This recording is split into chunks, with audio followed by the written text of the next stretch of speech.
Hoy tenemos con nosotros a una escritora misteriosa, de la que solo vamos a ver sus manos, que tenemos la suerte de que tiene los dedos largos, unas manos bonitas, y habla mucho de ella, aunque no la conozcamos. Se esconde bajo el seudónimo de Greta Alonso.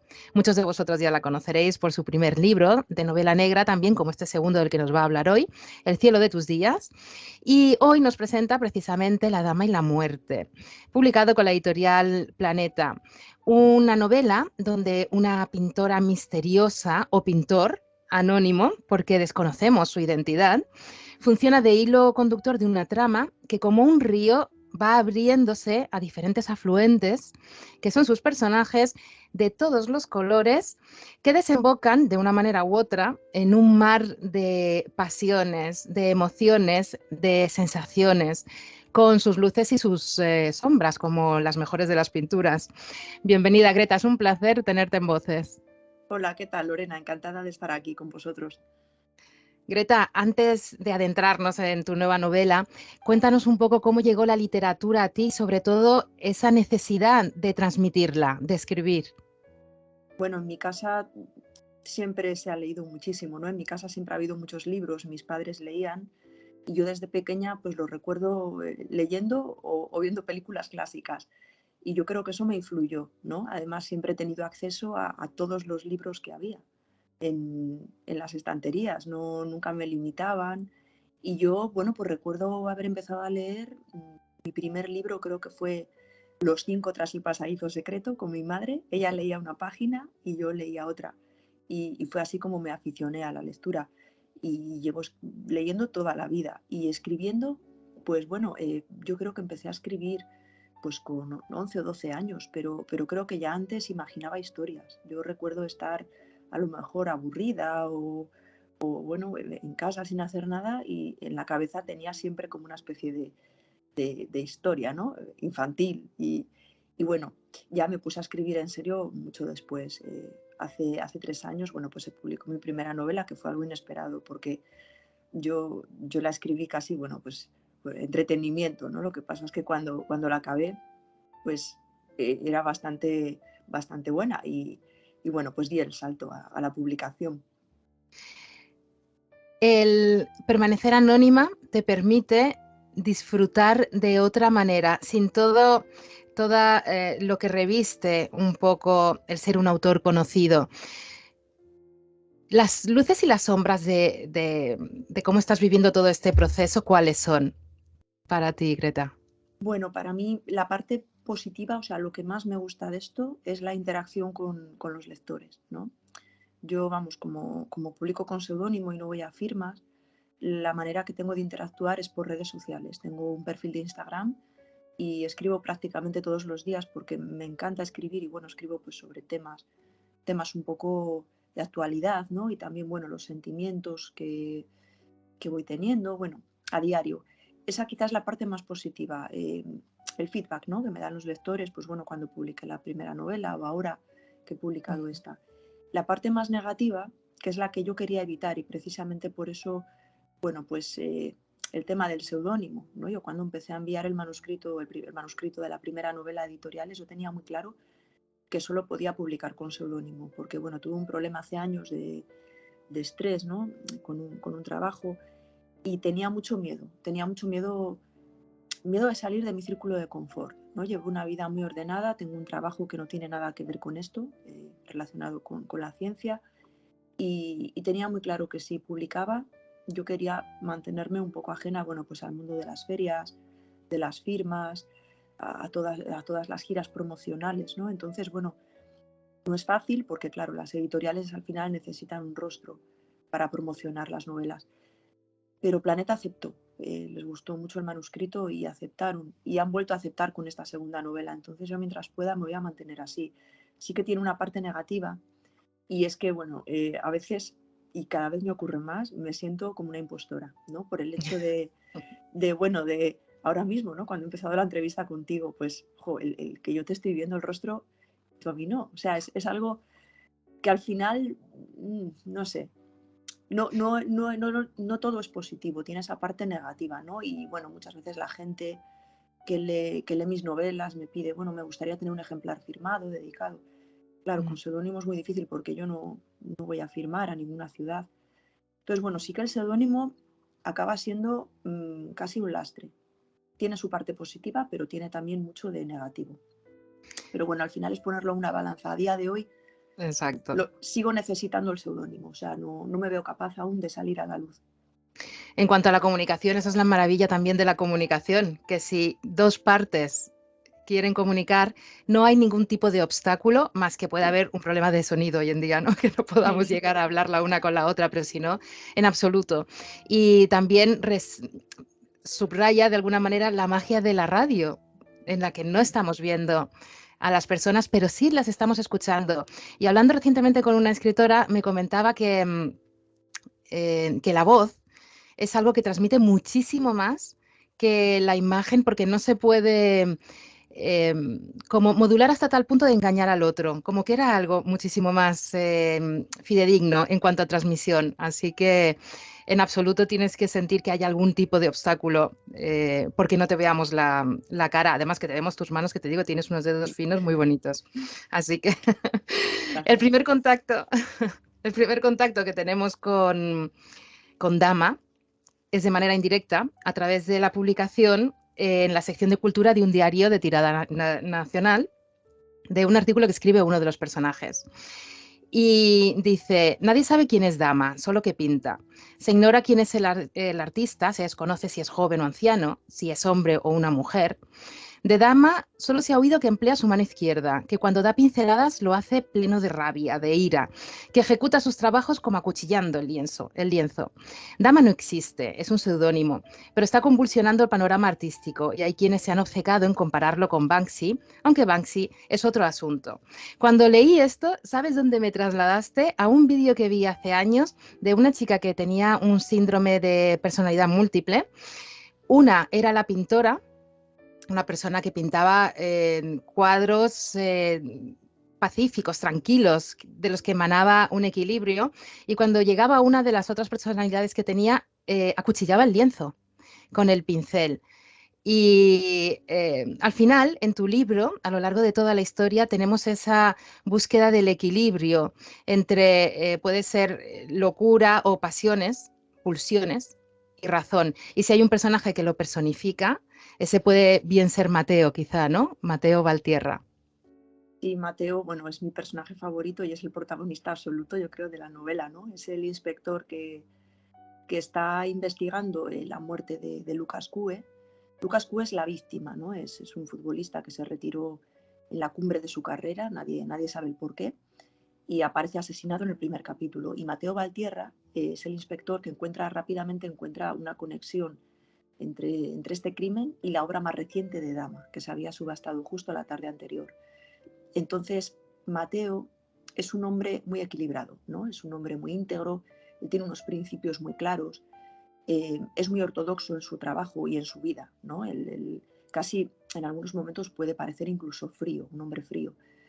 Claro, cuando se sumerge en la investigación de todo este tema de Dama, de este artista o que es hombre o una mujer, no se sabe, que trabaja con seudónimo, él se ve arrastrado totalmente por los acontecimientos, ¿no? Pierde totalmente su templanza y sí que se ve una evolución. Al final, como decías, sí, es como si tuviera dos personalidades, ¿no? El Mateo de antes de Dama y el Mateo de después de Dama. O sea, es un cambio radical. Y yo creo que eso a mí me gusta mucho como lectora, ver una evolución en los personajes. Y quería hacerlo también como autora, ¿no? Que no sean planos, que al final los acontecimientos, bueno, pues de alguna manera eh, afecten a los personajes y les hagan cambiar. Y sí, yo creo que al final con este personaje lo he conseguido, ¿no? Son casi como dos personas, el Mateo del primer capítulo y el Mateo del epílogo final, que ya totalmente, bueno, pues todos sus planes se han desbaratado, él que era tan calculador, que lo tenía todo tan medido, bueno, pues al final, cuando inicio la novela, he introducido una cita de Scott Fitzgerald, ¿no? Que dice, muéstrame un héroe y te escribe una tragedia. Al final, cuando la novela comienza, Mateo es un héroe, ¿no? En su barrio obrero todo el mundo lo admira, casi como si fuera todopoderoso, ¿no? Todo el mundo, bueno, pues intenta que les ayude a resolver sus problemas. Y cuando acaba la novela, bueno, pues al final la tragedia acabado devorándolo, ¿no? Entonces yo creo que es un personaje maravilloso. Yo creo que sí. Totalmente. Podemos ver también cierta analogía con un artista atormentado, o esa evolución que hemos visto en algunos artistas, como puede ser Goya, es el primero que se me viene a la mente, pero un principio de contención hasta que llega un momento por circunstancias de la vida en la que se desata esa contención y muestra algo que supera probablemente a la primera versión. Sí. Yo creo que en realidad todos llevamos dentro varias versiones, ¿no?, de nosotros mismos. Están ahí encapsuladas, ¿no? Y a lo mejor no eclosionan porque no se dan las circunstancias, ¿no? Está ahí latente y claro, uno no sabe de lo que es capaz hasta que no se enfrenta pues a determinados hechos de la vida, ¿no? No sabemos por dónde nos va a llevar la vida. Y yo creo que no nos conocemos ni a nosotros mismos. Leí una vez, me llamó mucho la atención, que cada persona son 4 personas, ¿no? Uh-huh. Tú eres lo que sabes de ti mismo y lo que los demás saben de ti. Luego hay una parte de ti que solo la ven los demás, tú mismo no eres capaz de percibirla. Hay otra parte que solo la conoces tú, está oculta a los demás. Y hay una cuarta parte que esa no la conocen ni los demás ni tú mismo, ¿no? Entonces, esa parte, que quizá es una parte desconocida para todos, yo creo que es la que puede surgir en determinadas condiciones. No sabemos dónde nos va a poner la vida, ¿no? Qué tragedia nos va a arrastrar. Es un tema del que también hablo en la novela, ¿no?, por medio de un personaje que es Bianca de Arvide. En un momento, en un capítulo, ella comenta, bueno, Bianca de Arvide es psiquiatra, y ella comenta, bueno, que en la vida se nos prepara para lo ordinario, ¿no? Todos estamos capacitados, bueno, pues para alimentarnos, para asearnos, para manejarnos en el mundo social, para interactuar con los demás. Pero, claro, realmente para lo más importante nadie nos ha entrenado. Y ella dice, ¿qué ocurre cuando llega la tragedia? Cuando llega el golpe, ¿no? Porque va a llegar a todos, al fin y al cabo, a lo largo de la vida nos va a arrastrar algún acontecimiento, va a haber algún acontecimiento que nos va a golpear con fuerza, algo inesperado, que se sale de la rutina. Para eso nadie nos prepara, no estamos preparados. Y nadie sabe cómo va a actuar en esas circunstancias. Porque al final la parte que va a reaccionar de la persona es esa parte que no conoce ni la propia persona ni los demás. Es esa parte oculta, latente que está ahí. Y un poco es lo que le ocurre a Mateo Valtierra. Totalmente. También lo vemos indirectamente porque es el ausente presente en Lucas. Esa duplicidad en cuanto al personaje, a lo que la gente espera de él, esos vampiros, eres un jugador muy admirado y esperan que se comporte y que les dé como la droga, en cierta medida, que sus fans esperan. Y luego está Lucas, la persona interior, la vida, el que se siente frustrado, el que siente que ha perdido, que el fútbol a lo que se dedica ha perdido por una parte, ingenuidad y la belleza que tenía al principio, que también ocurre con el arte. Está siempre el arte presente a lo largo de toda la trama. Sí, Lucas al final, él dejó el deporte porque Lucas se convirtió en un objeto, ¿no? Él perdió la esencia, es decir, él amaba el deporte en sí, a él le gustaba jugar al fútbol desde niño, pero bueno, siente que ha sido utilizado, primero por su familia, ¿no?, que ha utilizado a este niño, bueno, pues un poco para paliar problemas económicos y también para paliar frustraciones, ¿no?, que es algo que a veces yo creo que los padres pues deberían analizar un poco a conciencia. Analizar si el camino por el que están encauzando a sus hijos responde a los intereses reales de sus hijos o a intereses propios. Y Lucas al final, bueno, pues se convierte en una marioneta, se convierte en un objeto, ¿no? Lo utilizan, bueno, pues las marcas y él llega a un momento que no puede más. Él acaba saturado, ¿no? Él ya no quiere entrar en el juego de los medios de comunicación, de las apuestas deportivas. Él rehuye ya de todo lo que no tenga que ver con el deporte puro, el deporte en sí, y se recluye en Santander. Se recluye totalmente apartado, se dedica, bueno, pues a hacer alguna labor benéfica, lleva una vida ordinaria. Y es curioso porque me han preguntado en alguna entrevista si yo me identificaba con Dama, con el pintor o pintora que trabaja con seudónimo. Y yo me identifico más con Lucas. Esa doble vida, ¿no?